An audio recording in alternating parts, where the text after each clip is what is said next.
Tuğanlar assalamu alaikum. Kutmandı gününüzler menen. Bugün biz sizlerge koylarda emес uylарды көрсөтөбүz. Тагыраак айтканда кунажындар. Азыр біз sizlerge мындайча айтканда кандай десем, асыл тукумдуулук боюнча кеп кылабыз да. Ушул кунажындар сатылып атат. Булар белгилүү бир фермада туугандар. Ферма, сарай эмес, фермада. Учурда Совхоз Фрунзе айыл өкмөтүндөгү студенческий канизовод айылында турат булар. Чүй облусунун Сокулук районуна караштуу. Билсеңиздер 2 жыл мурун, тагыраак айтканда 1,5 жыл мурун ушулардын энелерин тартып көрсөткөнбүз. Ушул фермада билесиздер, мына ол жакта катар тизилип. Булардын энелери Россия Федерациясынан алынып келинген таза швейцтер, таза привознойлор. Булар болсо ошол энелери келгенде искусственный осемнение менен аттырып коюп, ошол жактан качып искусственный осемнение менен бул жака келип туулган ушу биринчи балдары туугандар. Булар 2021 жылдын январь айынан тагыраак айтканда май айына чейин туулган. Чамалап айтканда 1,5 жаштык швейц ургач кунажындар. Швейцтерди билесиздер. Булардын майлуулугу, сүтүнүн майлуулугу жирность 4,1, 4,2, 4 плюста мындайча айткандачы. Швейцтерди өзүңүздөр жакшы билесиздер. Швейц кунажындар. Тетиги. Бул жерде өзүңүздөр көрүп турасыздар. Бирөөсү быйыл туулган торпок экен. Быйылкысы мына. Мыногу. Бүт баары бир короодуку. Тагыраак айтканда сиздер бир короодон таза кандуу швейцтерди алып атасыздар. Россиядан алынып келинген. Мына 1,5 жаштык кунажындар. Буларды кандай сатат экен десеңиздер, буларды таза живой вес менен, таза салмагы менен. Таза салмагы 350 сомдон экен туугандар. Могу сарайдын ичинде эркектер да байланып турат. Булар билесиздер, только асыл тукумдуулукка, сүт менен иштегендер швейцтин өзгөчөлүгүн билет.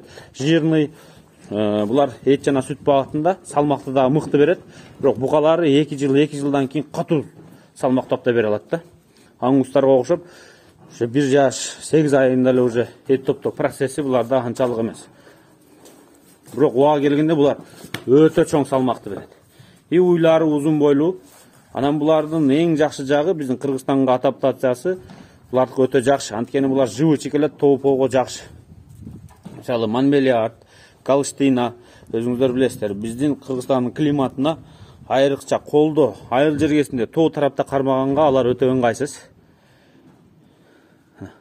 Швейцти билесиздер, фермага дагы айыл жергесинде колдо кармаганга да өтө жакшы. Азыр мен сиздерге түшүндүрүп берип атамын. Кыскасы ээсине чалып туруп өзүңүздөр дагы сурап көрөсүздөр. Бирок ээси айткандай кылып мен сиздерге жеткирип берип атам. Булардын энелери могул жактан тарткан. Энелери азыр сатылып жок калган, экөөсү калган туугандар. Эки энесин азыр көрсөтүп берип коебуз. Булар менен биргеликте букалары да бар ичинде, жаш букалар. Ушулар менен тең. Аларды да көрсөтөбүз. Анан тетиги жакта таразы бар. Орточо, өтө чоң эмес, өтө кичинекей эместеринен букадан, кунажындан кошуп көрсөтүп коебуз. Уш. Бир рет көз чаптырып алыңыздар. Мына ушул кунажындар. Сүт менен иштегендер жакшы билет. Линияларын дароо айттым, турабы? Булар прямой линия. Россиядан энелери келген, ошолорго искусственно аттырып коюп, анан бул жака келип туулган туугандар булар. Энелерини могул жактан, анан могул жерде жүргөндөрүн да көрсөткөм, эсиңиздерде болсо. Биринчи рет бул жактан көрсөткөм, экинчи рет могул жерде жүргөндө көрсөткөм. Могул жерде жатып эс алып аткандар, эсиңиздерде болсо. Былтыр чамалап айтканда декабрь, январь айларында туугандар. Как раз январьдын аяктары эле ошондо тартканбыз. Мына ушул швейц кунажындар. Асыл тукумдуулук.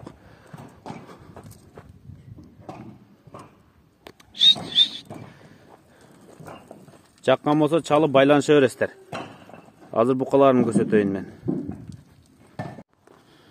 Тактап айтсам туугандар 1 жыл мурун ушул жерден көрсөткөм. Мына эсиңиздерде энелери мына. Ушул жерден каттар тизилип, мына энелери привозной.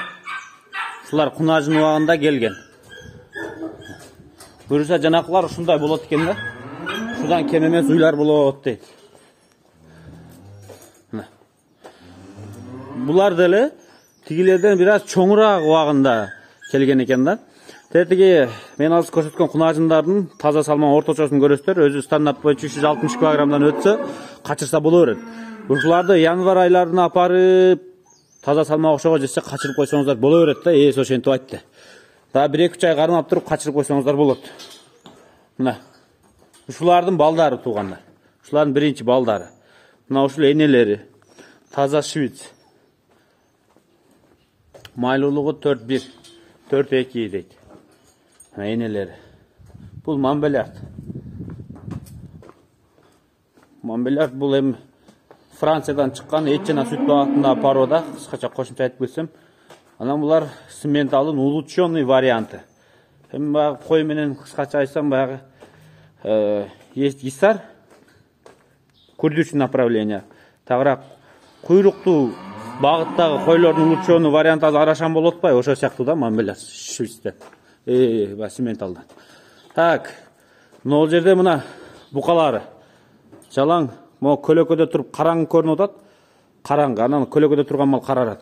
Үчөөсү Айшир породасында туугандар. Айшир породасы боюнча азыр кеп кулам аягында букаларды көрсөтүп бүтүп. Айшир породасынын сүт багытында иштеген бардык фермалар колдонот. Мына швицтер, мына швиц букалар. Кааласаңыздар уруктукка, кааласаңыздар этке. Бирок булар живой вес сатылат экен туугандар. Өтө семиз эмес. Азыр как раз азыр бойлору, жашы өлө мындай 2,5 жашка чейин иштетет го, 1,5 жашынан баштап 1 жыл уруктуккачы. Ошого иштетет экенсиздер да. Айлыңыздарга апарып алып, ушу швицтерди иштетесиздер. Мына ушул букалар туугандар. Швиц. Булар дагы январь айынан май айына чейинки туулган букалар экен 2021-жылдын. Орточосу булар полторашкалар. То есть ушул жерден туруп мен кайсысын көрсөтөйүн туугандар. Орточо мен тандайын, кайсы таразага көрсөткөнүчү. Мунугу оор экен. Сиздер алданбаңыздар. То есть ушуну деле көрсөтсөк болот, максимальный депчи. Мунуу буканын арык экен, бирок кабак баштары, бойлору өтө жакшы. Ушуну алып чыксын туугандар. Ушунун салмагын көрөсүздөр азырчы. Калгандары мындан кичирээктери да бар экен, мунулары. Бирок бул чоң оор, бою ушундай эле, бирок оор бул, точно оор. Мунуга арыгыраак бука экен. Ушуну көрсөтөбүз азыр. Анан мына Айшир боюнча сөз кылсам, Айширден да бирди алып чыгып байласын. Айшир бул айширская порода. Булар өтө майлуу келет, 5% экен майлуулугучу. Анан муну өзүңүздөр билесиздер. Айшир породасын баягы сыр иштеткен заводдор жакшы алат. Ну кыскасы сүттүн майлуулугу үчүн, сүт менен иштегендер майлуулугу үчүн ушу породаны кармашат да. Сөзсүз. Көпчүлүк ферма. Мына ушундай. Бул жерде 2, 4, 6, 7 баш экен, азыр 7 баш. 7 баш, анан 3 бул болсо 10 баш. Тет чекеде бир швиц уйтурат, ал деле этке экен, живой вес. Ошону менен 11 баш экен. Энесин көргөн кызыгып аткандар болсо да бир рет көрүп коюңуздар. Мо Монбелярдтар бар. Бир үчтүгү бул жакта, калганы загондо. Мына швицтерди караңыздар, ушулардын балдары. Прям ушулар келгенде жана көрсөткөн балдарынан бир аз чоңураак багыда. Как раз искусственный жаңы аттырып туранан алдырткан. 1-2 айдан кийин качырса болот деди. Көрүңүздөр туугандар. Ферманын жеринен көрдүңүздөр. Кандай жерден алсаңыздар дагы сапаттуусун алыңыздар. Орточо өтө чоң эмес, өтө кичинекей эмес бука алып чыкты. То есть уруктукка дагы алса болот. Ушу турушунда ушу бука канча болот өзүңүз эсептеп көрүңүздөр. Так. 1,5 жаштык бука деп айтты да. Примерно. Бошот жер. Канча болду салмагы, чек карап коюңчу. 371 килограмм. 371 туугандар. 371 килограмм. Баягы айткан баасында чабып көрүңүздөр 350. Живой вес, мына уруктукка жарай турган. Булар январь айынан май айына чейин 2021-жылы туулган. Тыш айтканда, орточо айтканда полторашка, 1,5 жаштык букалар. Арык экен бирокчу. Арык экен бука. Как раз урукту кала тургандар аз утат да муну. 350'den. Ayşir çıktı tuğanlar, Ayşir. Ayşir parodasında bu Ayşir parodasını bilesizler. Sütü öte koyu. Bunlar taza koyu süt bağıtında mı? Fermalarga öte jakşı. Bunlar Rusya'da bilesizler. Ayşir maylu kılıç için sütü maylu bulup da tuğanlar bunlar. Maylu. Koyu emes adaşlık maylu. Maylu süt alış için uşulardagı fermalarda söz kollanat. Köp süt fermalar uşunu kollanat deşet. Rusya'da şuşun tuğup kelebez. Bu jakada sütüne uşu maylu sütü aralashtirip koyuş üçün kelgen bular eneleri tuğanlar. Oşolardan tuğulganlar. То есть eneleri привозной. Bular bu jakka kelip tuğulganlar. Haz salmağını görөбүz азыр. Мына туғандар süt менен айылда молокозорг süt тапшыргандар, коюлугу, майлуулугу боюнча süt тапшыргандар ушуну алсаңыздар тутасыздар. 374 экен. Примерно бирдей эле. Бол чары. Бактаба.